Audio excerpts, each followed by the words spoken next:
looking at? The following podcast contains adult themes and language. Listener discretion is advised. If you're looking for a podcast that starts off sounding professional,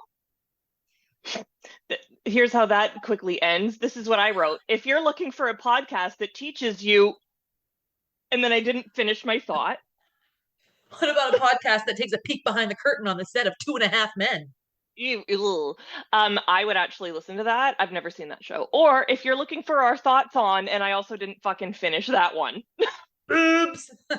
Then this is not podcast for you. That's Haley, and I'm Sarah, and this is Rewind. Hit it.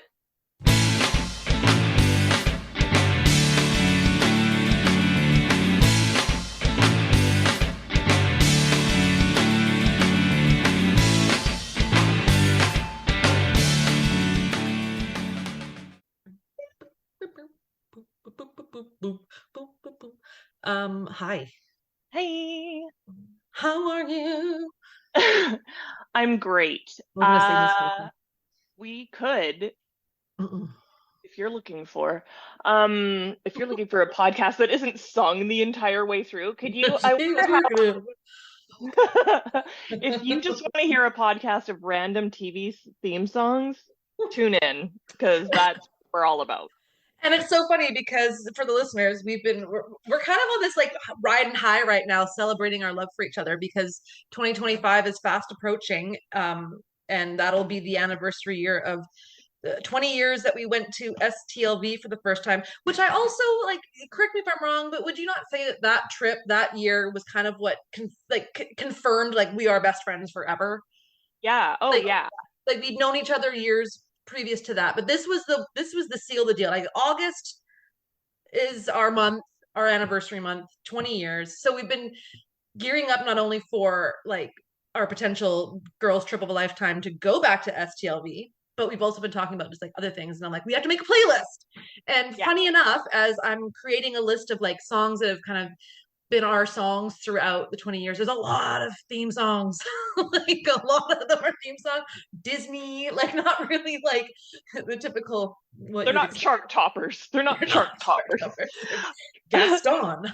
I just thought about like we should also just add the theme from Baywatch just because it's not like we've ever watched that, but it's like a good song. Yeah. It's good. It's great. Yeah, absolutely. What's going on with you? How's life? Life is fine. The resting continues until morale improves. I was talking to John the other day because we were like, man, drugs are so scary and all the drugs are bad and you can't trust the street supply.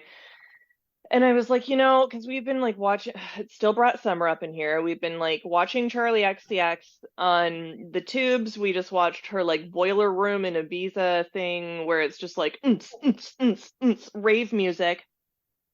Just like getting geared up for cleaning the house and stuff. Nothing special. So I say, if we were in Ibiza and we're like at a Charlie XCX concert and there was some like a drug like cocaine there that was like super pure, like, and you could test the entire batch, and there was a physician there and all of the things were in the right place and you wanted to do it, and I was like, okay, maybe we can do it, and it would only last a short time and we would be under a physician's care the entire time, but it would be like sweet because we're like at this thing. I might consider doing it. And John goes, it's pronounced Ibiza. I love how it's like people take drugs to like let loose and be free. And it's like, I want this to be a controlled experiment where I get to choose how high I get, how long it lasts. I'll be in a rubber room with multiple doctors. Like there is a guarantee that there will not be a bad trip. Like is that too much? Is that too much to ask? I also wouldn't, because I just know I don't want to just start down that road. I refuse. Anyway. I also don't like being out of control. Like I can't even tell you the last time I got drunk. Like, have I been buzzed? Do I drink and have a buzz sometimes? Sure.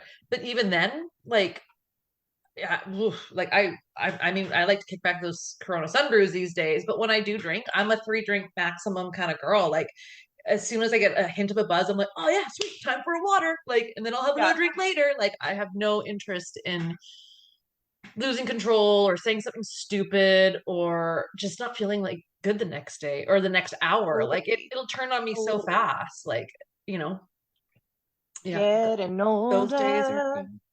Yeah, getting older. I when I personally was young.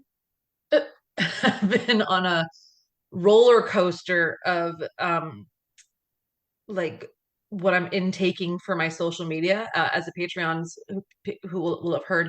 We were talking briefly on North Korea as one does on a Star Trek podcast, and I've been listening to some podcasts with some pretty heavy material, right? So I was like listening to this podcast called Red Handed. They do really good true crime, and they did the one on different North Korea abductions that have happened, and then there's this one called like what is it called? It's like called Mile Higher, or is it, yeah, the Mile Higher podcast, and they did a really good one on like the Vatican secret archives, and like so I've been like Yeah.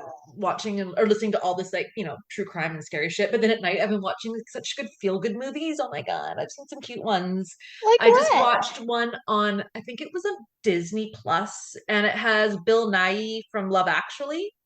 um Yes. and it's based loosely on a true story. It's called A Beautiful Game, and it's about football, soccer, football in England. It was the homeless player like World Cup or whatever. I didn't know this was a thing, but every year there is a football World Cup tournament featuring teams made of people who are unhoused or homeless. And so this is the story about the team from England that went to Italy. They got to go to Rome to play, and it's somewhere different in the world. There's a Canadian team, a US team, men's and women's, and it's a smaller like it's not like a huge massive football stadium, like it's a smaller game because a lot of these people might not be the best health. Like some of them have Yeah. drug issues, some of them have mental health issues, some have physical limitabilities, but it was so like just sweet, and it was such an interesting thing. So the homeless World Cup League or whatever it's called, and the movie was called A Beautiful Game or something. So I watched that,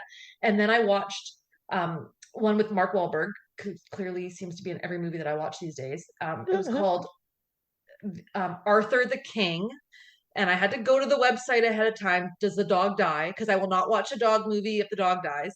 Dog does Yeah. not die, and it's Okay, good. based on a true story of this dude who was running one of those like wilderness marathons where they're like in the jungle, like running and canoeing and whatever. And this dog follows them along, and it's all like bunged up and like this diseased dog, and like how he just was like the unofficial member of their team and runs with them and like swims. Oh my god, it's just so sweet. So I recommend Aw. that one. Okay. And then I watched the other Mark Wahlberg movie that just came out on Netflix called The Union. It was all right. It was fun. Holly Berry and him. Oh, wow. It's an Um, action packed like action movie where they're like high school sweethearts, and then they didn't stay in touch, and now she's like a secret spy and she recruits them or whatever. It's good. sweet. Of Yeah, course. We watched happens all the time. it does. This is a classic story, classic love story. It's what they write the songs about. Keeping in step with the lighthearted movies, we watched Civil War with Kirsten Dunst. She plays a journalist who's documenting the American Civil War that is, predicted. And so it wasn't the movie that I expected, which is what all the headlines say. It's like, it's not the movie you expect because you're about a year into it. And so it's already a nightmare in the major cities, and then in like the rural farm towns, it's just kind of quiet and life is normal type of thing, kind Hmm, of like North Korea. hmm. And just about her and the guy who played Pablo Escobar in Narcos is in it, Okay. and her Kirsten Dunst's husband is in it. Oh, I love Jesse Plemons. Yeah, he's not in it for long, but he is there. And then and another guy who was in Dune most recently. I can't remember Mm, his name, but he's in a mm. lot of things. Anyway, it was a good movie, but it wasn't super happy because it's kind of like wah wah. Yeah.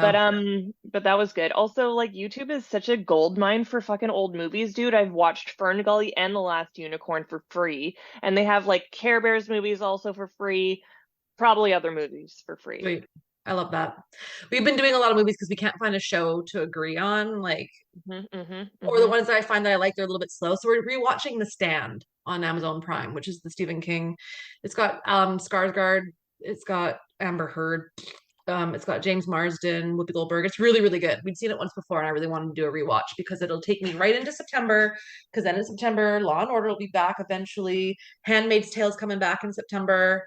Oh, Daryl Dixon will be coming back in September, and I'm sure there's going to be a Star Trek or something coming out really soon, whether it's yeah, Lower Decks or something. Strange New World or something. I don't know. It's just, the fall. There's still something new that comes out in the fall, so I'll be fine. But until then, The Stand is 9 episodes or 8 episodes. I can handle that.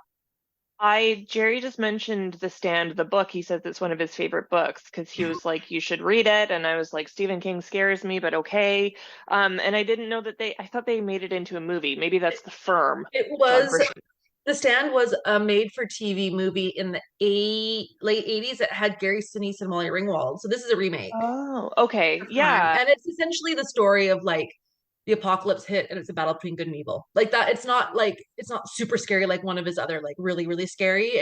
Yeah. Like Pet It's Cemetery or yeah, Christine it's or just like something. yeah, a virus kills 7 billion, and all those that are the ones that just are naturally immune start having visions of either you should go here or you should go here, and it's either the devil's taunting you or God's tempting you, and it's the kind of like the showdown of like kind of like the basic of the Bible, Ooh. the apocalypse is like whose Yeah. side are you on and who wins out, and of course like Vegas is the home base for the devil, and he's played by Alexander Skarsgård. Cool. Yeah, it's really good. It's quite good.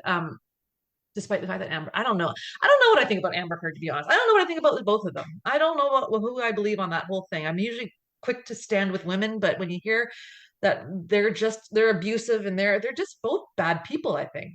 Yeah, I think they're just both bad people. That's just the issue. And I think the problem was that she was abused, but people were sort of like dismissing that because she was also an abuser. And then I think she also like faked some injuries or something, like makeup or something. And I just don't like that. Like I don't like it when people fuck up things for other people. Um, anyway, best of luck to her. And he seems to be doing just fine because he is a white man who will land on his feet. Yeah, that didn't seem to work out too well for Kevin Spacey, though. He didn't really land on his feet. Yeah, that's because He he's a also didn't take predator. any responsibility or make his face shown for a long time, whereas John Depp, at least John Depp. John Depp, he's done some good stuff too in the past for like I don't Kids know. I and don't want to try and shit. defend him because I don't know No, shit, but but I just like him better as an actor. I think he's more talented than me Amber too. Heard, that's for sure. Agreed. Um, I as long like as she exists, like yeah, and I'm still gonna like the Johnny Depp movies and stuff. And yeah. Kevin Spacey used to be my favorite actor, so I Mhm. struggle with that, but he's so good. And he did not do himself any fucking favors with his weird fucking Christmas movies that like his Like little like House of Cards vignettes. character or whatever, Yeah, I'm like like bizarro. thinly veiled threats. I'm like, dude, just get a life. Yeah. Um, Speaking of getting a life, so I'm slowly transcribing my Harry Potter fanfic, right? Bought a laptop. It's coming Oh, on Monday. It's coming on Monday. I got like an Apple Mac Air or some shit. I don't know. whoa. Good for I you. know. That's Yeah, so exciting. it is exciting. And I was just Yeah. gonna get like a shitty Lenovo like $350 one kind of thing. And I was like, you No, know what? save Why enough don't for you that. get yourself something good that like the battery will last longer than Yeah. 17 minutes and it won't get so hot that it'll melt through your lap. Yeah, Um, that's great. yeah, so that's exciting. So I'll bring that when I come in like dog sit and then I can like transcribe and also like make the PowerPoint for you. Yay. I love it. Yay! All right. Before we get into talking about surrender, should we do some fan sets? Let's do Um, let's do it. I have some updates. I was listening actually recently to Bill and Dan on their podcast because they were doing a little bit of a STLV recap, and I was interested to hear what they had to say. And they brought up a really good point about fan sets. Is that at the show they had their exclusive Vegas 2024 poker chip this year. It had Neelix on it. It sold out by Thursday. Hopefully, it'll be back on their website, available for people to Mhm. purchase. They also had an exclusive Vegas pin that had a bunch of the characters from Lower Decks on it. and that should be up available on the website in the near future, and it should probably sell out. So if you're interested, keep an eye out and get it fast. Other than that, they got their usual over 500 pins to collect and choose from. That is It is amazing. amazing. So get on over there, buy all 500 pins if you want. Because if you do, you get 10% off by using Trek Geeks, all caps, one word at checkout. And if you spend over $30, it's free shipping within the US. So You're losing money by not getting pins immediately. yep. So Fan yeah, sets our pins have character. they do. And we thank I'm our friends. so Yeah. We do. We do thank them. And also like good for them because like I remember when we started our podcast, we're like they almost have like 100 Star Trek pins. This is so exciting. And now it's like 500. I know. Like good for them. That's so cool. It doesn't hurt that there's also been like 500 Star Trek shows that have come out in the last like 5 years. Never ending things to create from that. Thank you, capitalism. Mm, I don't know. yeah. All right. We're nearing the end of Picard. And for those No. listening, we kind of came up with a plan about what we're going to do going forward because, you have to admit that the end is near. And what are we going to do after this? After this, I was just gonna riff, but I'm not gonna riff. I think we're gonna start Strange New Worlds from the beginning. We are. But before we do that, we're going to do the movie Oh, for First God's Contact. sakes, First Contact. I'm so excited. I want I want us to pick like best quote.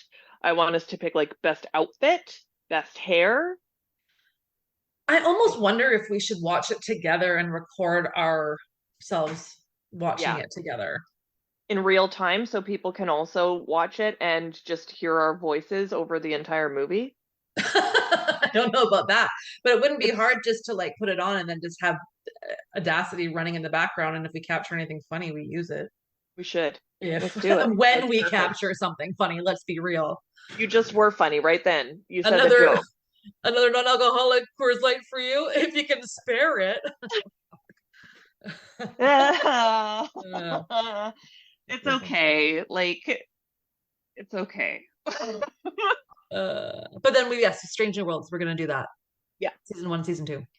Can be so And I'm good. excited to do a rewatch of that personally. Me too. It's a very good show. All right, surrender. How about you surrender your ears to the podcast and listen as I respectfully summarize this episode? Vadic is smoking on the bridge like a badass. Literally me at a casino slot machine in Vegas, circling in the chair, looking for my free Bud Light. Let's be real. Just like I'm out of leather coat. pennies. Yeah. The same scar on my face. Geordi is trying to keep things positive as parts of the ship shut down and crew members are attacked with nowhere to run to. Jack is trying to tap into his new mystery powers and see if it will allow them a way to access other areas of the ship, since Vadic has basically cut off everyone from the bridge, where she's surveying her captors and dancing around, blowing smoke in their face. Vadic calls for Jack to come to the bridge or else. I mean, this is a dark start because we ended in a dark spot with the last episode.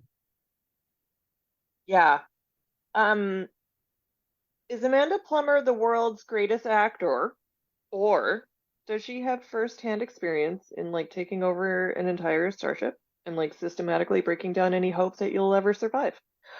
She scares the shit out of me. She's Yeah. so good and scary. John was like, if she's smoking, does that mean like the changelings have created like lungs and internal structures? I'm like, were you all the way down to their DNA basically? Yes. Like it's a whole thing. Like and also I can't remember if her smoking is like a in your face kind of thing to the scientist because I don't know if the scientist smoked and if it's like a disrespect to her body or if I'm like really digging into it deep. Either way, Vadic is totally having a brat summer. And I can't stop talking and thinking about Brat Summer. That is a t-shirt. If I ever saw one, Vadic is having a brat summer. And it's like a picture of Vadic smoking. Can we Yes. make that, please? Yeah. And then we'll get the pins. Vadic is having a brat summer, and we will give them out at STLV. I think we should this is one of the many things that we're going to create and give away. Hashtag Vadic is having a brat summer. I'm Vadic, on Vadic, Twitter. Vadic is having a brat summer. I mean, until the end of the episode. Until But the end of the like, episode. I know. but I she's know. like living it. She's messy. She's having a good time. She's killing people. Yeah. I She's just wish that she smoking. had said, any of you fucking pricks move and I'll execute every motherfucking last one of you. Because that's It what would she have said been in Pulp so, Fiction. that would have been epic. It It is would have been. also, it's hard because it's Star Trek, so like can't. She Or still if said no. like one of the actors or one of the characters, like Shaw, had it in his pocket a wallet that said "bad motherfucker," just like Sam Jackson in that That'd be movie. so cool. It's the one that says "bad motherfucker" on it. All right, I gotta watch that movie again. Yeah. Part two, back on the strike. Troy is trying to fix up Riker, and they're having a heart to heart. He's calling her Imzadi, giving the old Riker charm. Good in bed, bad at pizza. It's a nice moment between them, the ultimate space couple. Back on the bridge, Vadic is furniture shopping while Shaw says Seven should have blown the turbolift. He's talking about consequences of her actions, and Vadic tries to lure Jack again. Jack is ready to sacrifice himself and wants to try and retake the ship. He's talking about how different he is, and maybe he can use his weird powers to connect to someone on the bridge. He's an X-Men, basically. Jack links to a crewman and tries to input the code, like Picard's code, and is caught by Vadic, who is like, "Is that you in there, Jack?" She knows. 10 minutes have passed. The communications officer is forced to her knees, and so is Mira from Tactical. Seven is ready to fight, and Shaw is like, "Dude, there's nothing we can do." Oh, Shaw, come on, have some faith. And then, boom, out of nowhere, Vadic shoots the Vulcan to Veen, dead into billions of pieces. What do you think? Firstly, I really loved the conversation between Riker and Troy. It makes me think about their like the early days of their relationship and sort of chasing each other around and like I don't know, I Mhm. where they're all head over heels for each other and it like you can like we know that they've been through it, but you can tell that they've been through it too. Like it just seems like they're both tired, but also like they still care for each other like so deeply. Anyway, I hope they get back all happy and cutesy. Um, all the other conversations on the bridge and like everywhere else on the ship are so tense, but like things are like pretty shitty. Like it's looking like not great. Also I'm like wondering why Vadic isn't just killing everybody on board anyway. Like what why is she waiting? Um, but that's I don't know. It's like every villain. It's like an Austin Powers where Yeah, he's like, "Dad, I got yeah, a gun in my room. Let's do it together." He's like, "No, I like the shark with the laser beam and the most elaborate, like, gonna get that's true. away." It's power and control, I suppose. That's true. And Yeah. it's like such a surprise when she um Goes for yeah, when someone she, that we didn't think. Yeah. yeah, yeah. What did Troy basically admit to cheating on Riker with a changeling? I don't know. She kind of I hints at it, but then she says, like, "No, I knew it wasn't you the minute they came in," or something like that. But I was just like, when she made that comment, like, very convincing, good in bed, bad at pizza. And I was like, did you did you step out on where's the how, would she be in trouble for that? I don't know. Anyway, yeah, I don't know. Yeah. but I love that scene too. Riker's the coolest. Um, yeah, I don't really know what else to say. The person who played Tavine, the Vulcan, I met Stephanie and her husband in Vegas, hanging out at the Delano. Her husband is a hilarious, hilarious guy and Canadian. And we Oh, had a great time talking with him. I didn't get a chance to talk to her much, but she seemed lovely, and she's since now following the podcast on Twitter, oh and yeah. super cool. I'd love to Wait. see that character in more depth. Actually, a lot of the people on the bridge I thought were really cool characters, and Yeah, me I too. would like to have gotten to know a bit more about them. To be honest, it's not often that you get an ensemble that instantly you're just like, "Ooh, I like almost everybody." It's like Strange New Worlds. Um, Yeah. I didn't have that love for Deep Space Nine and Voyager as much, or Enterprise. Like there was characters that I liked and some that I liked less, but with these ones, I find that the whole group just kind of like, they come as a team. Yeah. Okay, part three, and then we're gonna be running out of time. Okay. Troy is at it again with Riker. Are you giving up? You gave up, but he says he was numb and he needed to feel grief, and you can't skip to the end of healing. Those two have seen some shit. Judgy Foyer. I love that. The Yeah. birds in the morning. Sounds like they're headed back to the city. That's that Foyer is so judgy. OMG Worf. He comes in to save the day. Deanna throws herself into his big arms, and he's counted the days since he last saw her. Riker is like, inappropriate. It's super Yeah. adorable. It's the perfect little rescue reunion. Um, Back on the ship, they need Data to help save the day. Picard calls out LaForge's pedestrian taste in wine to prove. Oh, so rude. I was in the middle of speaking, and Zoom just was like, you That's are the so weakest link. Goodbye. rude. Okay. Where was I? I'll just re-say back on the ship, they need Data to help save the day. Picard called out LaForge's pedestrian taste in wine to prove he's not a changeling, and it's a good glimpse into the reality that no one but Picard likes his bloody wine. Um, they need to Yeah. remove the partition between Data and Lore, a battle between good and evil. It's the Data stand. Dun dun dun. Here we go. Riker and friends stare down at Picard's naked, vulnerable old body and try to figure out the whole reason behind needing him. Shields are up, calmed her down, and an alarm is sound. Vadic is about ready to kill another crew member when the turbolift doors open and Jack walks on. Baby boy, and he's got an unknown device in his hand. I don't think it's a space tennis ball. So It's dumb. not. It's not. You know what they say, the only thing worse than a woodpecker is a two-headed woodpecker. Is that worse than just one woodpecker? How about four woodpeckers? Or five woodpeckers? What the fuck kind of saying was that?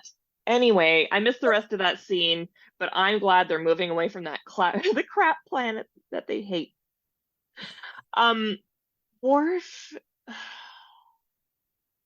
like, is like he loves her, right? Oh Like, yeah. and it's like, and she's like like loving it, obviously, and also like when Riker's like, "Oh, come on," and she's like, "Shut up!" Like, this is the best, but also like, oh, that could be your life. He would bring you tea. You, your foyer wouldn't be judgy, and he's like so handsome and strong and stuff. Anyway, I loved that. I wish No. Worf would just put his rocket boots on and shoot off to some planet where he and Troy can live forever and she feeds him grapes because that's what he deserves. And then Not like right grapes, prunes. prunes, well, depends, I guess, on the type of the context. Um, and then like at the end of the scene, he's like, Worf, first, there's something you must see. I was watching it with John, and John's like, zip. And I was like, that would have been so funny. And then like Data, yeah, removing the partition and like Data and Lore, and John was like, "Are we just gonna see Brent Spiner being Data and Lore?" I'm like, "Yes, but it'll be like two dudes, like not like one single person being like, no, yes, no, yes." That's so that happened. And then when we got to Picard's naked body, John said, "Now they can look at his dong." I thought about that. I thought about that too, and I wondered after all those years if they did see him naked during all of their escapades. Like he was at least naked one time in front of people, and I mean, Bev's obviously seen it.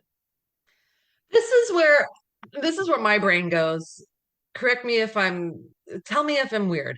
But when I think about the changelings and them turning into people, like talk about like your privacy is being like how do they know the details if they're just looking at you? They might not know really what's going on. Like, how do we know they're doing an accurate portrayal of your body? One. And then it made Yeah, me also think about Harry Potter and Polyjuice Potion, and they got to have some freaking rules around that shit because when everyone turned into Harry, like, how uncomfortable would that be to know that anyone could just shove their hands down their pants now and feel what's going on down there? And how I do people not agree. do it all the time to sneakily sleep with people? Like, you'd have to have some extremely strict rules about what kind of sexual assault cases would come out of Polyjuice Potion. Don't even get me freaking started. So I'm playing Hogwarts Legacy, right? This Yes. school has fucking no rules. I have been to like three classes. Otherwise, I'm just doing whatever I want. Also, I'm just opening chests left and right everywhere and stealing shit in a store, in a bedroom that's not mine. It's it's morally, it's thin ice. Thin ice.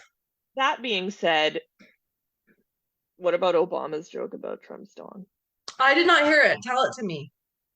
He was just talking about crowd size, but he was going like this, and then he like it just the way he made a joke without saying the joke, and it Yeah. was like it was almost imperceptible, but it was Insinuated. enough. It was enough. Yeah. Yeah. But I like, love that. That's funny. yeah. You want to talk about size? Oh boy. Um, Anyways,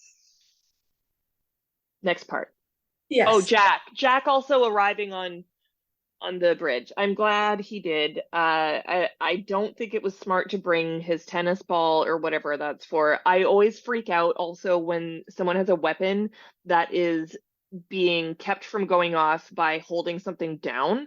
Mm, I'd rather you have to press a button, not let a button go, because I like the sweat. Like right now, I'm thinking about my palms. I can't. yeah. Nothing.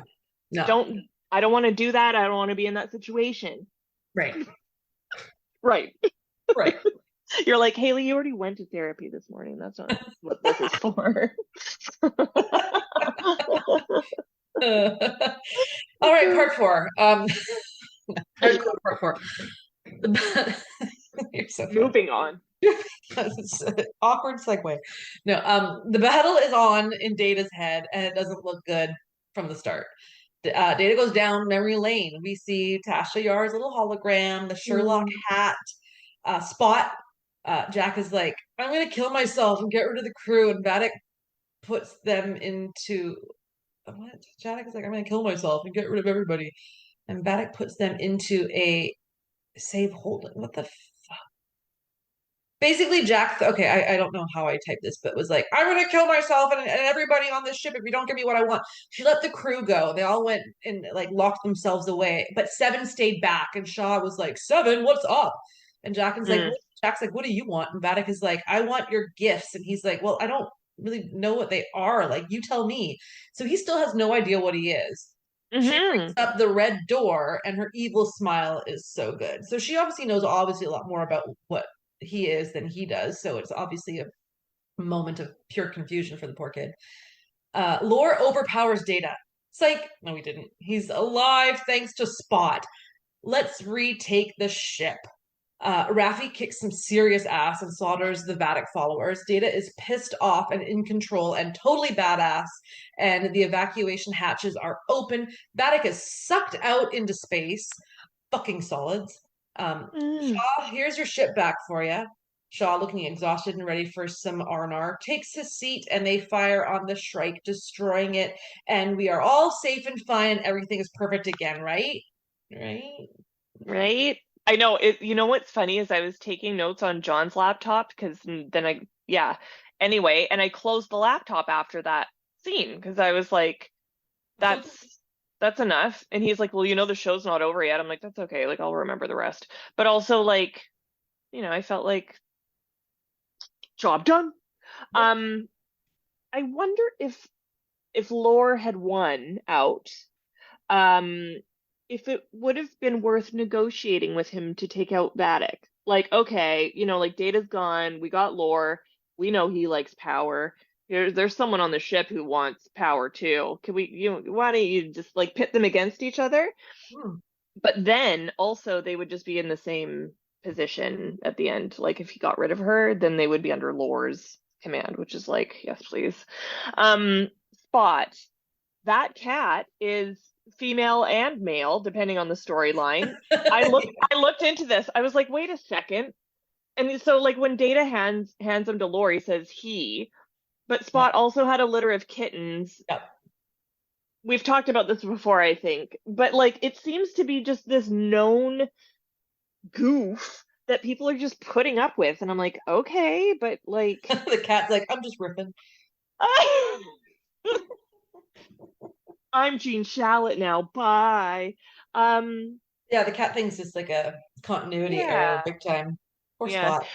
Anyway, it's fine. It saves the day at the end of the day. I don't know enough about space, but like when Vadic was shot out there, would she have shattered into pieces like that, or was that like not enough time for her to have fully froze? Well, But all yeah, we're gonna get into that later. okay. What I like best is she died fully solid because she was frozen, which is Mm. like the ultimate burn, but also rip to a badass bitch. Absolutely. Epic performance and character. Yeah. Like, so Like good. like Yeah. I was thinking, I'm like, would I vote for you?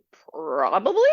No, Um, and then like, yeah, thanks for blowing up the ship. John's like, that seems like there may have been some valuable information on that ship. I'm like, we probably could have found some good like leftover food, and there's probably some totally. art, maybe. Like, Isn't the uh, away team still there? But you're anyway. uh, no, yeah. I mean, what a like. There was some epic parts in that last one. I mean, not only did we have Brent doing Brent to his best, R.I.P. Lore, uh, Yeah, great character. R.I.P. Vadic, great character. Seven stepped up and was like, "I'm going to stand by your side, Jack. Like, I got this." And then Raffi got to do some serious ass kicking. Like, it was great. It was great. it's It was an great. awesome scene, like It was act or some, whatever. yeah, it was some much needed like action shots because it's been kind of like more Very, talk, and yeah, drama, and like, which is fine, but yeah, yeah. they're good at kicking ass too. So for the last part, here we go. Riker to Raffi. You're scary. But no time to chat. Troy has to faint again. Oh, here we go. There's dark energy on this ship. Nothing's fine. We can't even celebrate for 5 minutes. I know. Data Immediately. immediately. It's immediately something like, oh, the hot water heater broke. Like, fuck. Um, Data, meanwhile, is rambling on and seems to be loving his new lease on life or whatever it is that he's experiencing. The music is playing. It's perfect, but methinks there is still some shit to happen.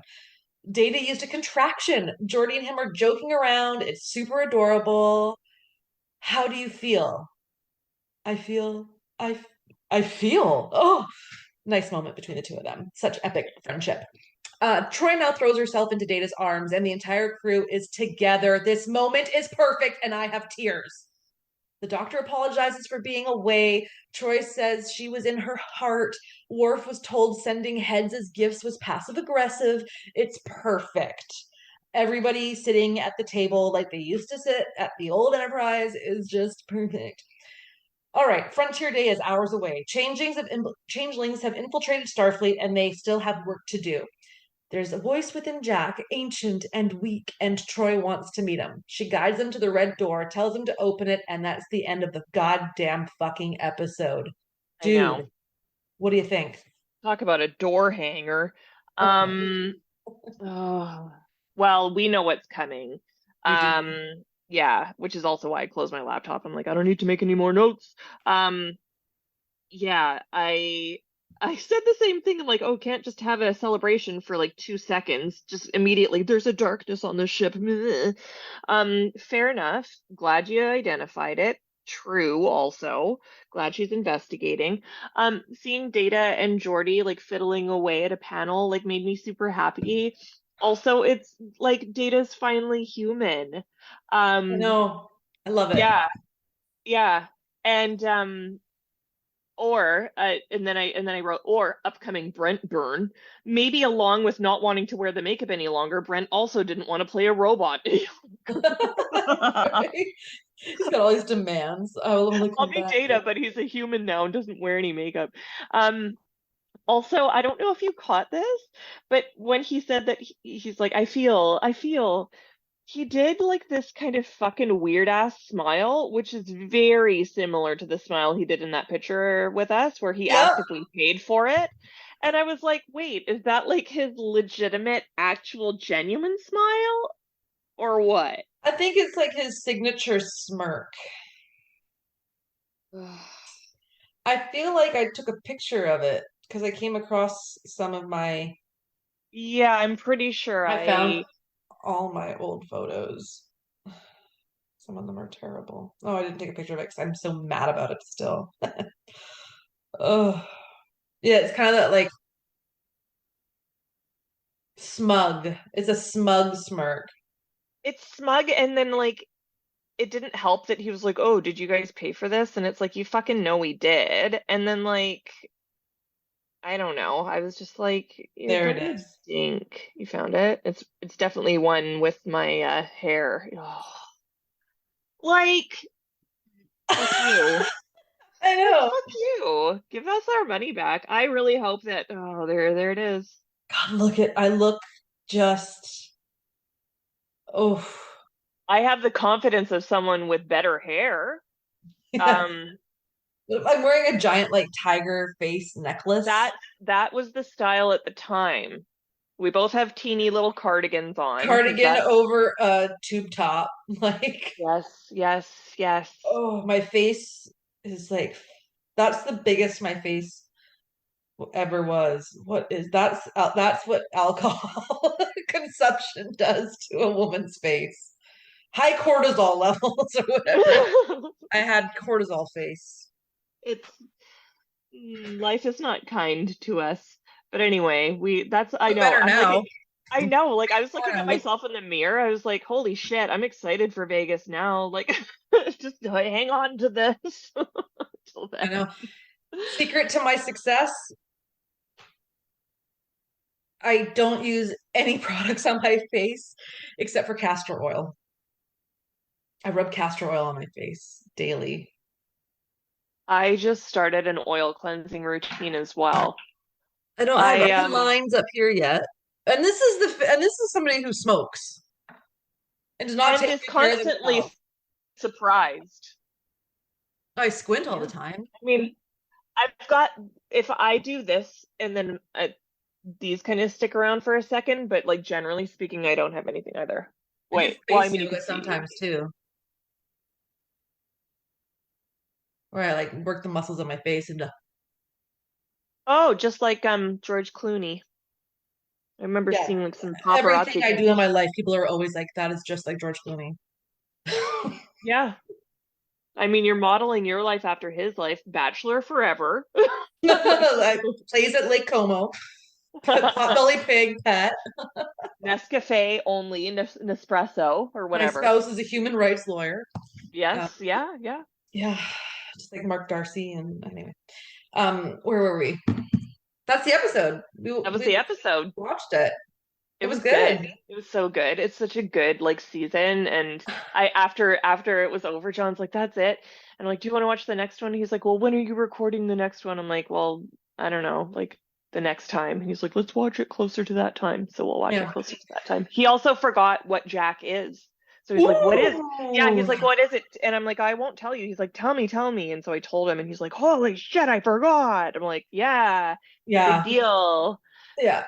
And I remember when I was watching this the first time around and I didn't know what to expect, I was just like, there's still more. Like, oh my God. Like, I felt that that happened multiple times throughout it. Like, oh my God, we finally got out of being sucked into the middle of the gravity well. And then, oh, there's Vadic.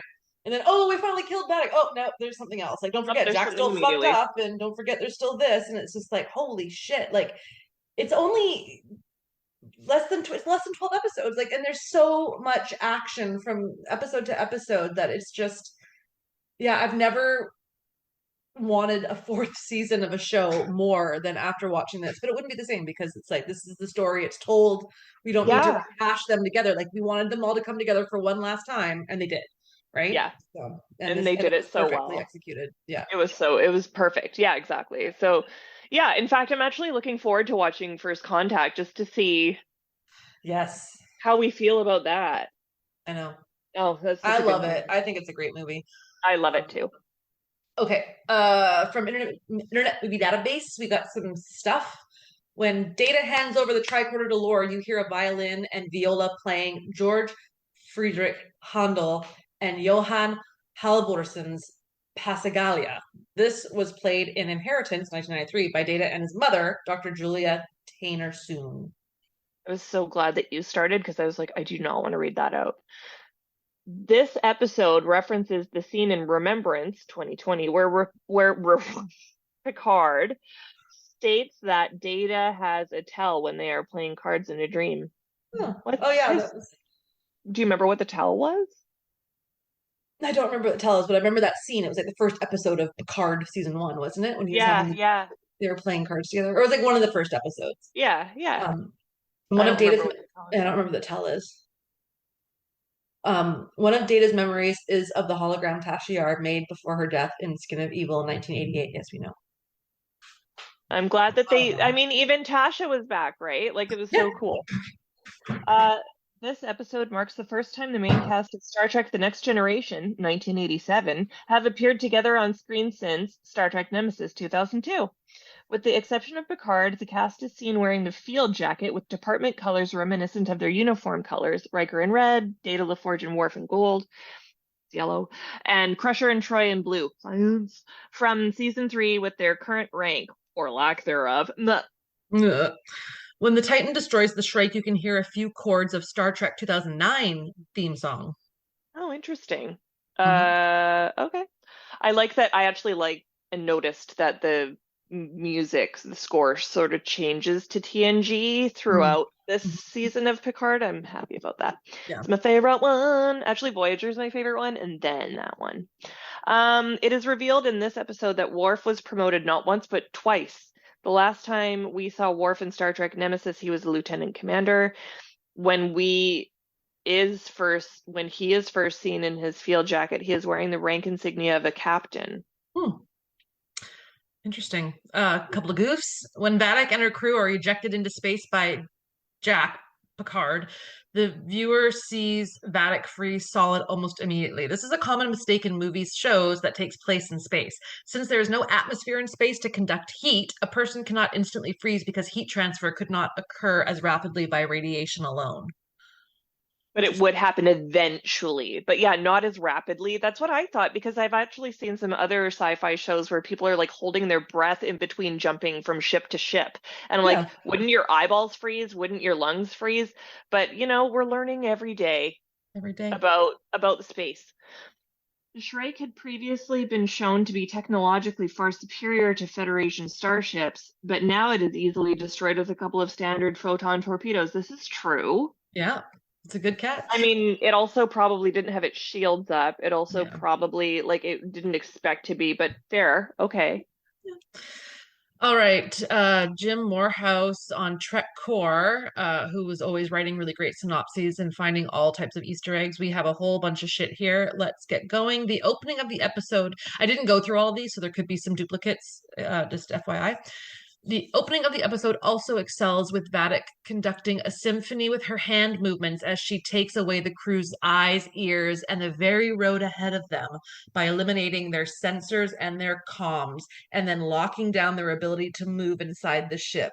Just great stuff in general. It was like she's just like Mm-hmm. Mm, again, I mentioned this in the last episode and I compared it to Ray Fiennes. There's just something about you almost wonder if there's like a history with dance. Like there's a really elegant way of body mm, movement that comes into how she acts, and you're just like, you make it look so easy, and it really adds to the character, I think. for sure. Yeah, she does such a great job. The Shrike is no more. After seeing Vadic's frozen body shatter into a million pieces, P.S. it was like 7 large pieces, I don't know, against the ship's hull, the Titan takes aim on the powerful ship with Captain Shaw giving the honors to his second in command, Seven, to fire the volleys that destroy it. Yeah, I mean, we were all there, we saw it. Yep. Um, Although the execution of Tavine is difficult to watch, the tension built up in that scene that also features Mira and Esmar in jeopardy is extremely well done, and it was really well done. Yeah, that was tense. Yep, Yeah, yep. like when she's got the phaser to Mira's head, and she's like, "Tell me somebody who loves you," and it's like my son. You're like, "Fuck off!" Like, I man, know. you're being a Oh, bitch, Vatic. Like, you're the bitch, yeah, bitch. she sucks, but also respect. Um, As part of Raffi, Michelle Hurd, and Worf, Michael Dorn's return to the Titan, we get a standout moment for the badass warrior, Raffi, not Worf, as she takes down a squadron of changelings in a corridor sword fight scene worthy of Star Trek's legendary Other Michelle. I'm guessing Oh, they there's some mean like asterisks. I don't know. I'm Maybe not gonna click Elio. on it. Yeah, probably. Oh yeah, yeah. Intaru, uh, which Troy was like, you should have called me Intaru instead of Imzadi. I should have taught you that word. It means baby of immense size in Betazoid language. Baby of immense size. I love that. Oh, my groceries are Um. Oh, get him. I'm gonna turn off the air conditioning in here because it's fucking cold. I can't handle this weather. I don't think you can hear me anymore. So. I can hear you. I'm still here. I'm Oh. just Oh, waiting for okay. the person to walk away. They like to take a picture of it at the door, you know. Yeah. Oh, I 3:33, make a wish. Oh yay. I wish for my groceries to be fully complete and sent how I want them. Yeah. I wish of my wish on that. I'm just gonna watch as they. Oh, he's getting in his car. Get out of here. Oh no, he's still Please. grabbing it. There's my toilet paper. Oh, here comes the paper towels. Oh, I need those things too. Oh, I was down to my last roll of paper towels. I go through like a I go through a lot of paper towel. I'll fully admit it. Like I really treat that stuff as though it's just growing on trees. Well, what if I told you What? um that the Go on. On the edge of my what are you seat. saying? There's a paper towel tree? Um, Troy laments the lack of Ractigino. Ractigino lattes on Nepenthe. Nepenthe, made from the Klingon coffee often mentioned on Star Trek DS9. I wouldn't know that. I wouldn't know. Yeah, Klingon coffee is called Ractigino, and they lived on Oh, that horrible planet Nepenthe that they wanted to leave. All yeah. right, he's leaving. I'm gonna go get my stuff. Get it. Get it, get it, get it. Where are the dogs? Oh, they're on my bed.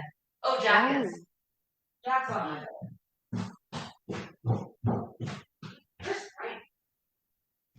I'm back. Oh, yay. I just had to put So some am I. stuff in the fridge and the freezer. Cool.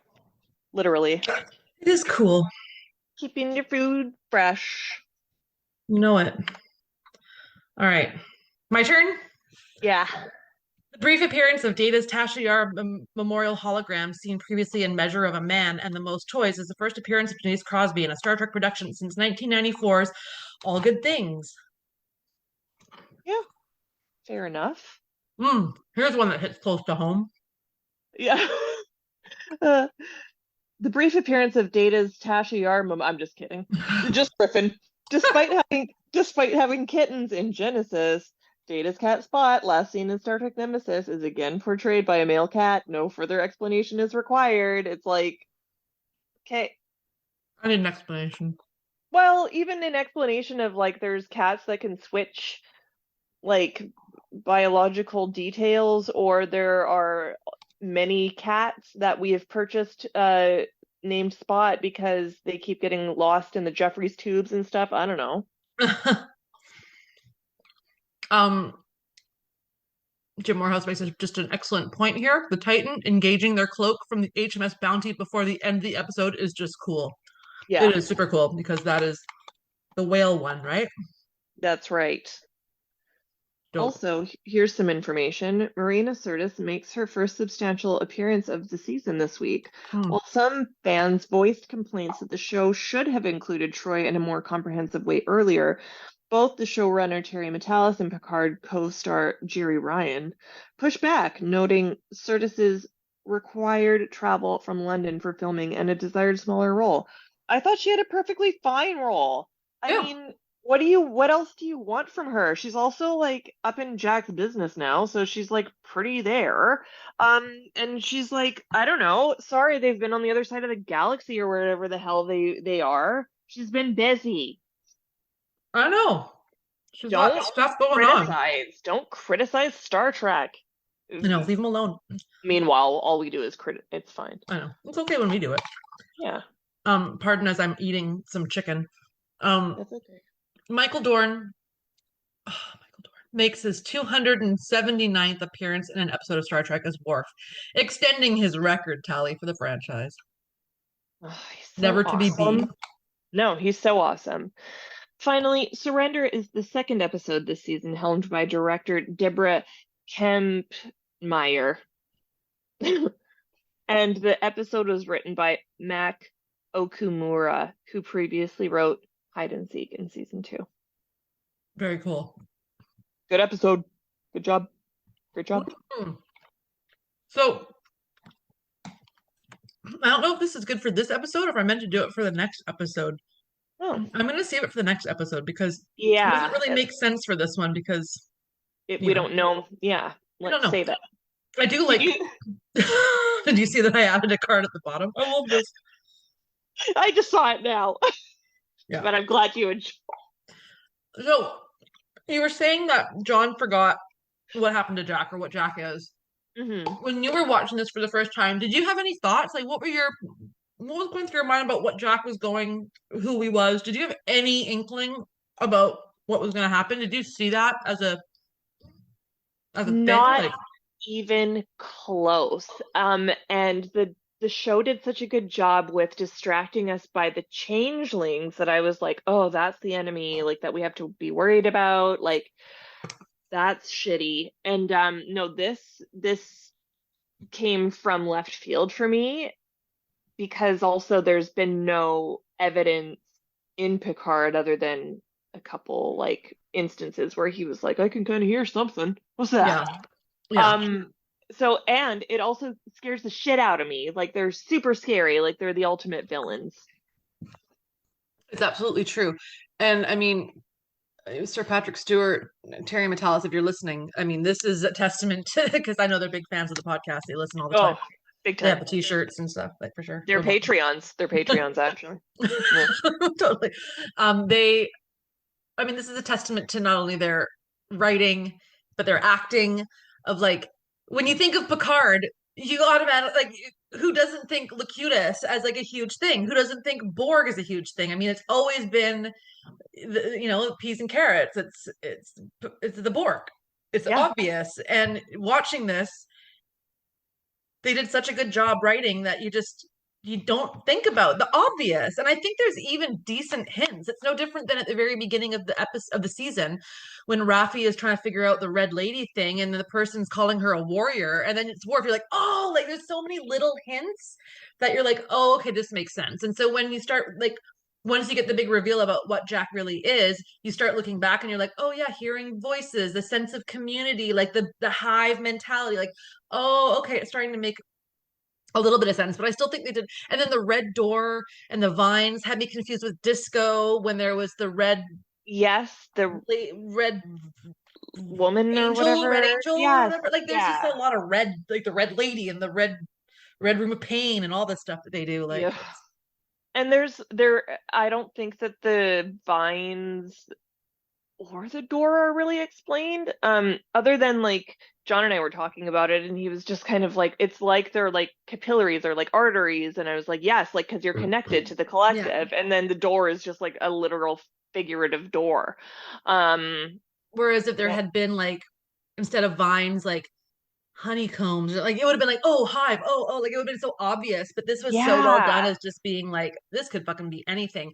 And I was kind of getting a little peeved with Jack by the end of this episode because I was just like, what? Like now he's like got psychic powers. Like what kind of Yeah, like yeah. is he human or is he not human? Like what kind of like there are no X-Men in the Star Trek world. There aren't people that just have random. There's not humans that have random ESP. Like we know that. Like that we haven't seen that. We have Yeah. Betazoids that can do this, and we have Vulcans that can do that, and Nerve Pinch or whatever. But we don't have just superhumans that are suddenly like also doing a sideshow at Vegas to show off their powers. So I was like, what the fuck is this Totally. already? Like, give me an answer. And then when you get the answer, you're like, oh, Ugh. oh. And it's so layered and leveled, and it ties up so many old theories and like it's just so fucking well done. Like the Irumodic syndrome, and then this, and then the body, and then like you're pulling in stuff from old episodes, you're pulling in stuff from earlier seasons. You're just like,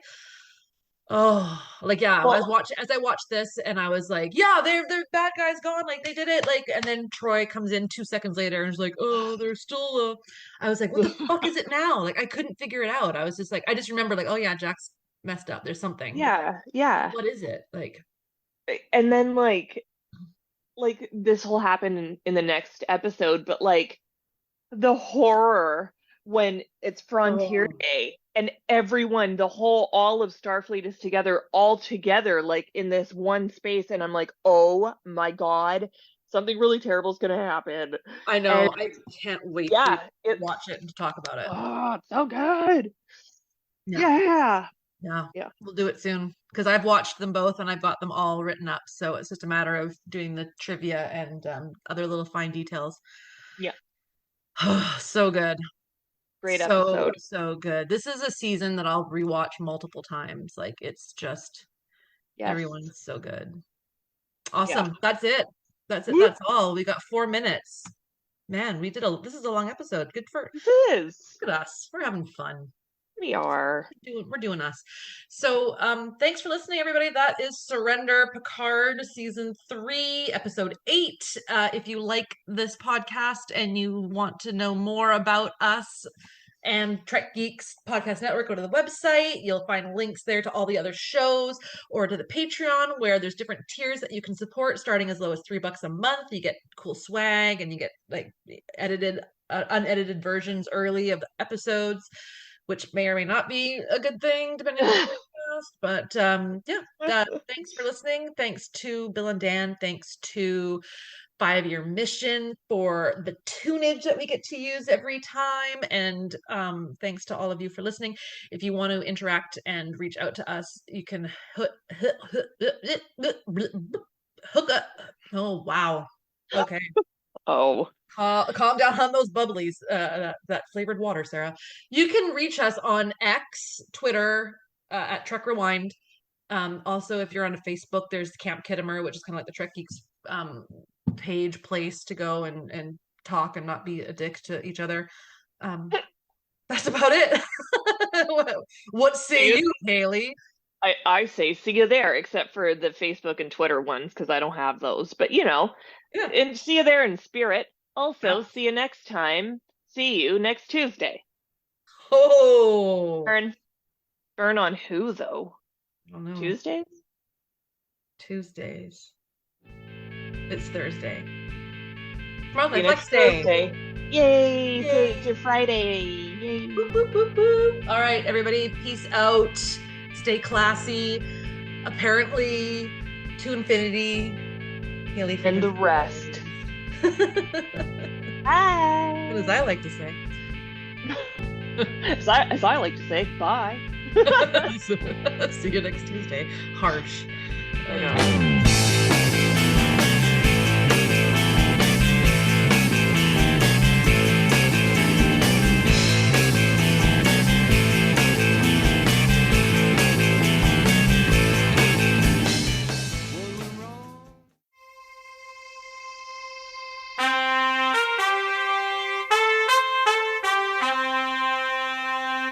Coconut.